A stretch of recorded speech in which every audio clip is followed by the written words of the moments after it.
Bill and I want to take just a few minutes, tell you about the Global Leadership Summit and this incredible group of leaders and experts that have agreed to join us this year. Well, Bill, last year we had a record attendance at the summit, about 150,000 leaders in 476 countries, or actually 476 cities, 82 countries, many languages. And I know many of the people that are tuning in have been to a summit, but many have not, maybe haven't heard of it. You know, it's our 17th year doing this. I know your schedule, it's quite packed. Last thing it needs is another conference. Why do you care so much about the summit every year? I actually think about the summit as the most important thing on my schedule, so I don't tack it on to the end. It's front and center. Leadership matters in every organization, business, military, athletics, church, NGOs. You know, as a leader gets better, everything gets better. I like to say when a leader gets better, everyone wins. Yeah. The team wins, the constituents win, the culture wins. So it's all about making leaders better. And my experience is when you gather leaders in a room and you put a fantastic faculty in front of them and they teach well and they stir up the action a little bit, God uses that every single time. I've never seen it not work. So it's the highlight of my year. I put it on my calendar first.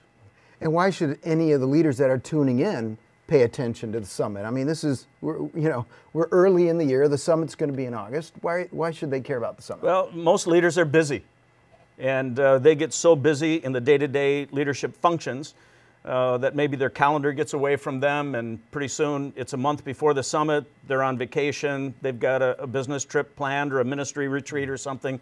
So I like to get people thinking about it at our church anyway, very early in the year. And I say, get it on the calendar and get your space reserved. Leaders know they need an annual injection of vision, encouragement, skill development. They know that deep down. They mean well most of the time. But again, the pressures of leadership are relentless.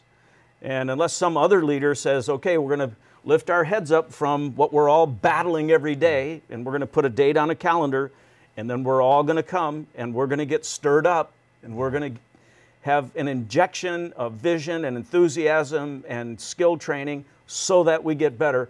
If you kind of take that approach, works pretty well. Yeah, one of the things that we didn't anticipate when this thing started was how broad of an appeal the summit would have. I mean, we have churches from just almost 100 denominations that come to the summit.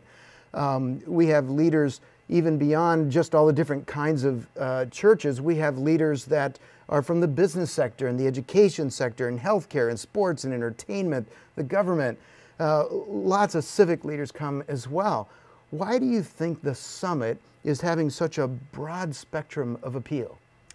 Because it's about the subject of leadership, which is sort of trans-denominational, trans-cultural, it's transdisciplinary. So everybody who leads anything needs to get better. And everyone who leads anything, when they're feeling like they're getting better and they're building better teams and casting cleaner visions, solving problems, raising up leaders under them, you know, there's an adrenaline rush that comes with knowing that you're getting better and the organization, the church is getting better, the business is running smoother. So yeah, this crosses all lines. Yeah, and what was really amazing to me is to see that, I mean, it crosses even socioeconomic lines. Because I thought, well, maybe the summit's just for a niche of well-resourced churches or something like that. That's just not the case. Jimmy, I remember attending one of our global summit sites in Oslo, Norway. Norway is one of the wealthiest countries in the world. And you watched all these very sophisticated, educated people file into the venue, and they were riveted on every talk of the summit. Then I've been in under-resourced countries in Africa, Central, South America, Asia, and I've watched people literally walk into the summit barefoot. And they sit down, limited literacy, limited experience in life, equally riveted.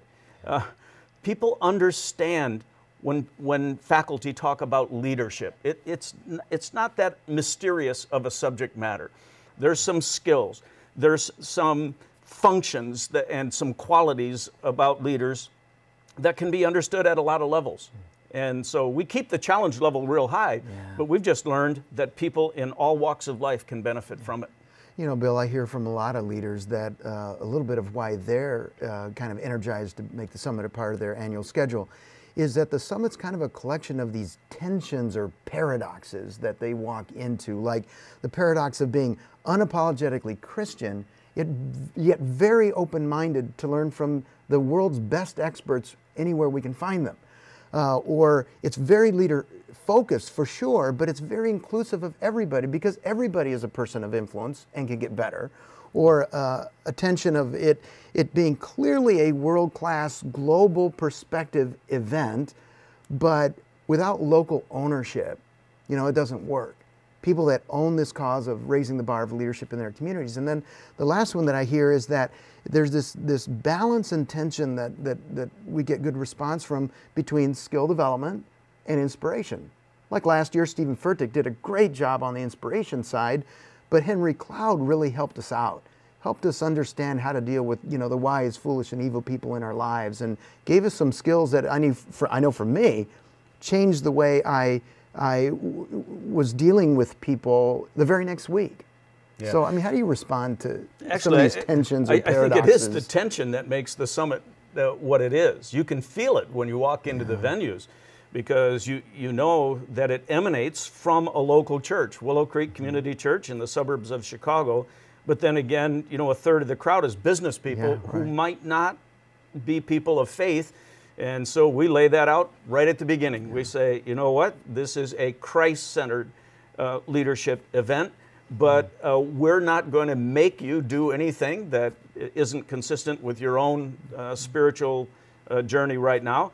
So respect us, we'll respect you, let's get on with it. Yeah. And so that tension is cool.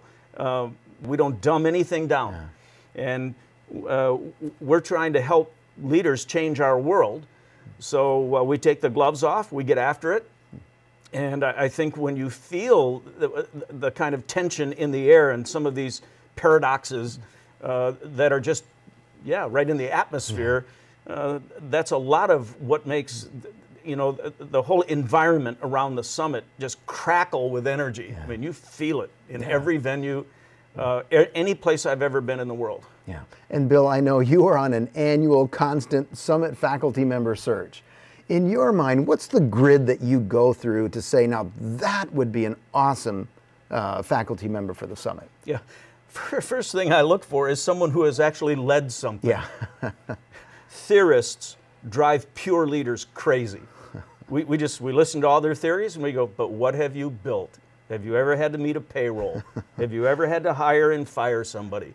Have you ever had to lead through an economic downturn? Have you ever had to lay off a quarter of your people? You know, come on. So occasionally we'll have a theorist in to, you know, give us a little input. Mostly we go, what have you built? And then how did you build it? I mean, let's just not hear your story. What skills were involved? What toolkit did you have to, you know, use in order to build this? And how might we benefit from learning about what tools you used? We also look for faculty with what I call edge. You know, we don't want it all tidied up.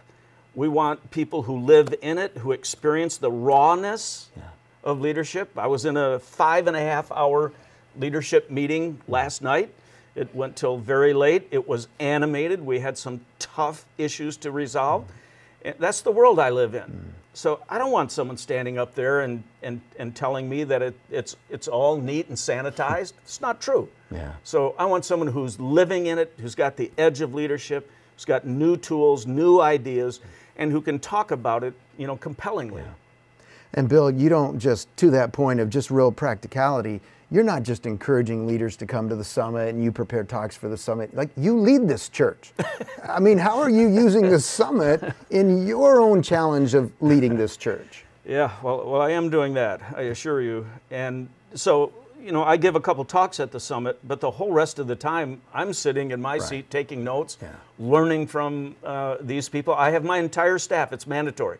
Every single full and part-time staff member at Willow Creek must be a part of the summit. It's a part of their leadership development. I try to get every leader in our church to come, And I mean business about it. How is our church going to move ahead unless its leaders are fired up, same page, same vision, same values, moving all together? So I take it very seriously. You know what's been really cool, because this is my church too, is to hear how the language starts to change over time. And now that you know, our congregation, lots of them have been to multiple summits, I hear them referring back to, well, you remember that Patrick Lencioni talk? You remember that Marcus Buckingham thing, that Jack Welch thing, or Jeff Mannion, or whatever? It's really cool because now there's a common experience.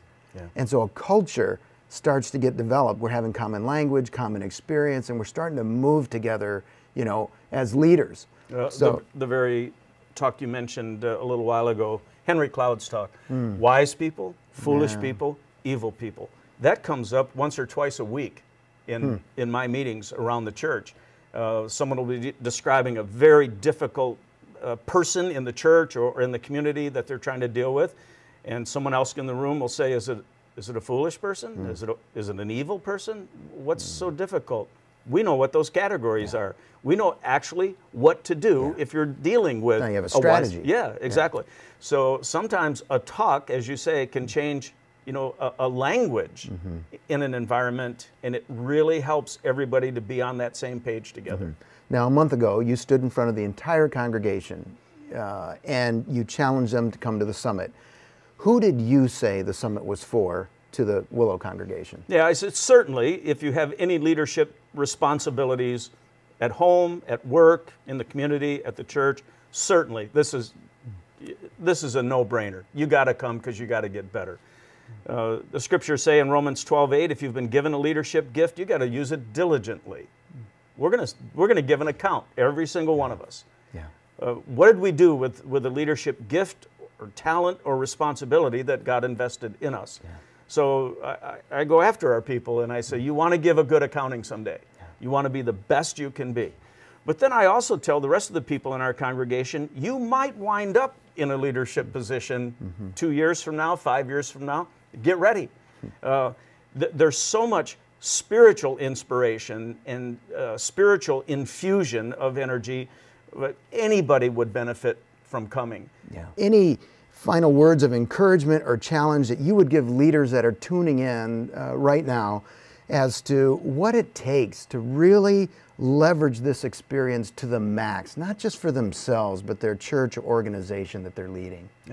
People will read the passion in the leader who's talking about it.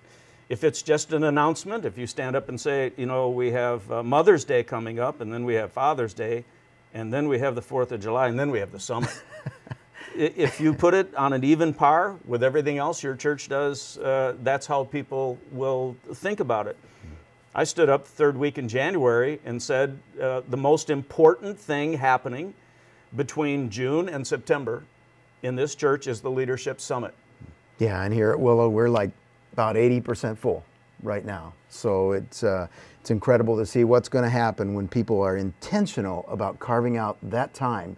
And I just know from past experience, every time we create space for God to work, He does. He shows up. It's like I said earlier, I do leadership training and leadership coaching all around the world, as you know, and lots of cities and environments.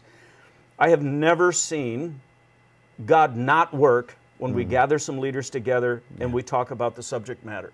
It's almost, you know, a theological covenant of some sort is the way I think about it in my mind. It's like God says, Bill, if you'll gather leaders together and try to train them, I'll show up every time because leadership matters.